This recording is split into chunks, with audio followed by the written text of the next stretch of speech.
جا سکتے ہیں، اور میں نے سوچا کہ شاید بہت زیادہ وقت ہوگا، میں نے اس کے لیے کچھ واقعات جمع کیے تھے، لیکن وقت نہیں، اور بہت سارے واقعات آپ خود جانتے ہیں۔ میں تو صرف ایک واقعہ جو صحابہ کے دور کے تربیت یافتہ تھے، حضرت عبید بن عمیر رضی اللہ تعالیٰ، مکہ میں ایک عورت رہتی ہے، بہت حسین و جمیل ہے، اور اس کو اپنے حسن کے اوپر ناز بھی ہے، اور کردار میں تھوڑی کمزور بھی ہے۔ ایک وقت میں شیشے کے سامنے اپنے چہرے کو دیکھتی ہے، اپنے شوہر سے کہتی ہے کہ تم بتاؤ اس چہرے کو اگر کوئی دیکھ لے کیا وہ فتنے سے بچ سکتا ہے، وہ گناہ سے بچ سکتا ہے؟ نہیں بچ سکتا ہے۔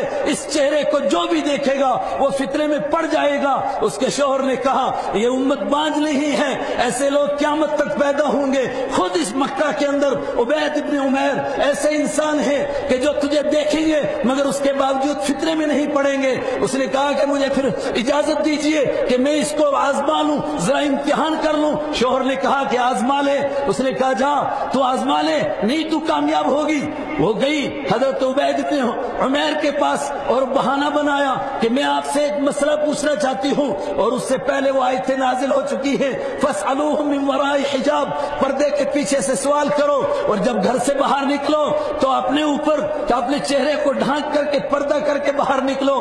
وہ سب اس کو معلوم ہے، اور مکہ کا ماحول ایسا نہیں ہے کہ کوئی عورت بے پردہ باہر نکل سکے، یہ پردے کے ساتھ نکلتی ہے، ان کا دروازہ کھٹکھٹاتی ہے اور پردہ کر کے اندر جاتی ہے کہ ایک بڑا ضروری مسئلہ پوچھنا ہے، اس مسئلے کے بغیر میں رہ نہیں سکتی ہوں اور آپ کے سوا کوئی بتا نہیں سکتا ہے۔ انہوں نے فرمایا کہ ٹھیک ہے، مسئلہ پوچھنے کے لیے آ جاؤ۔ اور جب وہ مسئلہ پوچھنے کے لیے بیٹھتی ہے، ادھر ادھر کی باتیں کرتی ہے، اپنے چہرے سے کپڑا ہٹاتی ہے، اور اس کے بعد ایک دم کہتی ہے مسئلہ تو بعد میں بتاؤں گی، مگر میں کیا بتاؤں، میں آپ پر عاشق ہو چکی ہوں، اب میں باہر نہیں جا سکتی ہوں، آپ میرے لیے کچھ غور کیجئے۔ فرمایا میں تیرے بارے میں غور کروں گا، لیکن اس سے پہلے میرے چند سوالوں کا جواب دو۔ جب تیرے سامنے حضرت اسرائیل آئیں گے، موت کا منظر ہوگا، تیری جان نکلنے کے لیے اسرائیل سامنے آ جائیں، ملک الموت آ جائیں، اور تجھے معلوم ہو یہ ملک الموت ہے، اب میری جان نکلی جا رہی ہے، اب مجھے دنیا کو چھوڑنا ہے، ماں باپ کو، رشتہ داروں کو،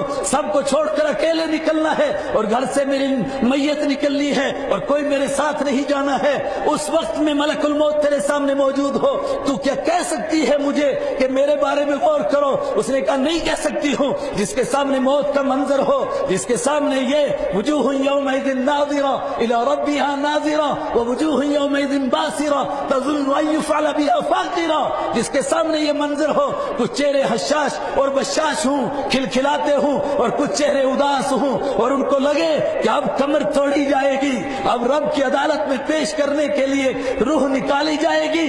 وجاءت سکرۃ الموت بالحق ذلک ما كنت منہ تحید، ان سے کہا جائے کہ یہ موت کی بے ہوشی آ گئی، اس سے تو بھاگا کرتا تھا، اب بھاگ کر کے دکھا، اس وقت میں تو مجھ سے یہ سوال کر سکے گی؟ اس نے کہا نہیں کر سکتی ہوں۔ کہا دوسرا سوال، تجھے قبر میں ڈالا گیا، تیرے رشتہ دار واپس آ گئے، تیرے گھر والے واپس آ گئے، اور اوپر سے بند کر دیا گیا، اور قبر کے کیڑے ہیں، اور رات کی اندھیری ہے، اور قبر کی اندھیری ہے، اور پھر تیرے پاس منکر نکیر پوچھ رہے ہیں من ربک، تیرا رب کون ہے، تیرا دین کیا ہے، وما تقول فی ھذا الرجل، اور ان کے بارے میں تو کیا کہتی ہے؟ یہ محمد عربی صلی اللہ علیہ وسلم تیرے سامنے ہے۔ مکہ کے کافروں سے پوچھا تھا الم یعرفوا رسولہم افلم یعرفوا رسولہم، کیا انہوں نے اپنے رسول کو نہیں پہچانا، اس لیے نہیں مانتے ہیں؟ وہ رسول جس کو چرندوں نے پہچانا، جس کو درندوں نے پہچانا، جن کو جھاڑیوں نے پہچانا، اور جس کو چاند نے پہچانا، اے مکہ کے مشرکو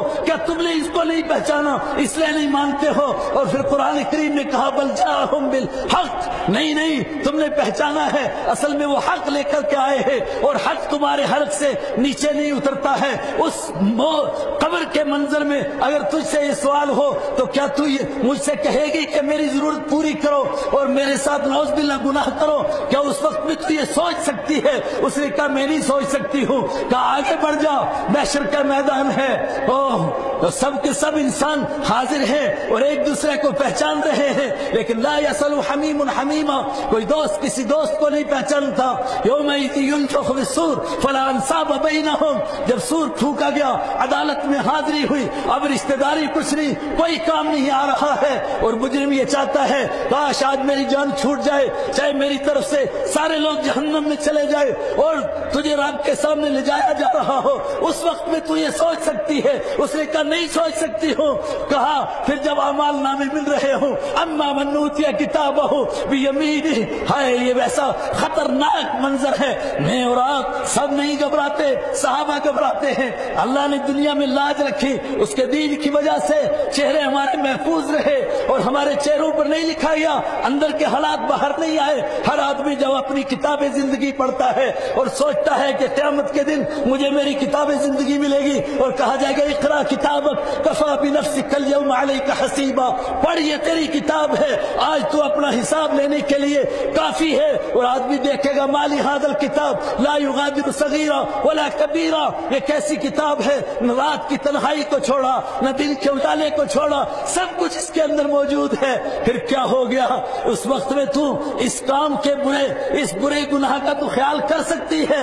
اس نے اس کی ایک چیخ نکلی، اس نے کہا مجھے کاش واپس جانے دیجیے، میں نہیں سوچ سکتی ہوں۔ یہ سب وہی سوچے گا جو آخرت کو بھول جاتا ہے۔ میرے بھائیوں، اس تصور کا، اس منظر کا ایک مرتبہ تصور کرو، جب مجھے اور آپ کو محشر کے میدان میں کھڑا کیا جائے گا، آقا مدنی صلی اللہ علیہ وسلم کے حوض پر ہم پیش ہوں گے، اور ہم اس وقت میں بھیک مانگیں گے آپ سے شفاعت کی، اور آپ کے حوض کے پانی کی بھیک مانگیں گے۔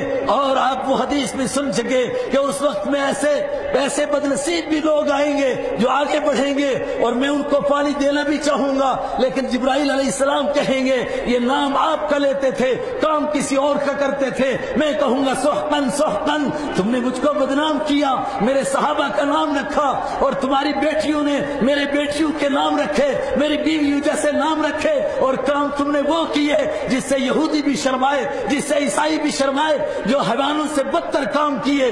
سحقن سحقن من ذا الذی غیر بعدی دینی، دفع ہو جاؤ دفع ہو جاؤ، آج تم میرے سامنے آنے کے لائق نہیں۔ جب انسان کو یہ تصور پیدا ہوتا ہے، پھر معاشرہ درست ہوتا ہے، پھر حالات درست ہوتے ہیں۔ اور پھر ایک مرتبہ عرض کرتا ہوں، اگر نہیں سوچیں گے، اللہ کا دین محتاج نہیں ہے۔ یا ایھا الذین آمنوا، جو میں نے آیت پڑھی تھی یہودیوں سے دوستی نہ لگاؤ، اسی کے آگے ہیں من یرتد منکم عن دینہ فسوف یأتی اللہ بقوم یحبهم ویحبونہم۔ اور موجود ہے علماء کرام، یہ قیامت تک کے لیے ہے، یہ صرف اسی دور کے لیے نہیں۔ فرمایا اگر تم مرتد ہو جاؤ گے، عیسائیوں اور یہودیوں کی طرح زندگی اپنانے لگو گے، مجھے کوئی پرواہ نہیں، میں ان کو پیدا کروں گا جن سے میں محبت کرتا ہوں گا، جو مجھ سے محبت کرتے ہوں گے، لا یخافون لومۃ لائم، اور میرے دین کو اپناتے ہوئے ان کو شرم نہیں آئے گی۔ آج امت کو دین اپناتے ہوئے شرم کے سوا اور کیا مسئلہ ہے؟ صرف شرم آ رہی ہے۔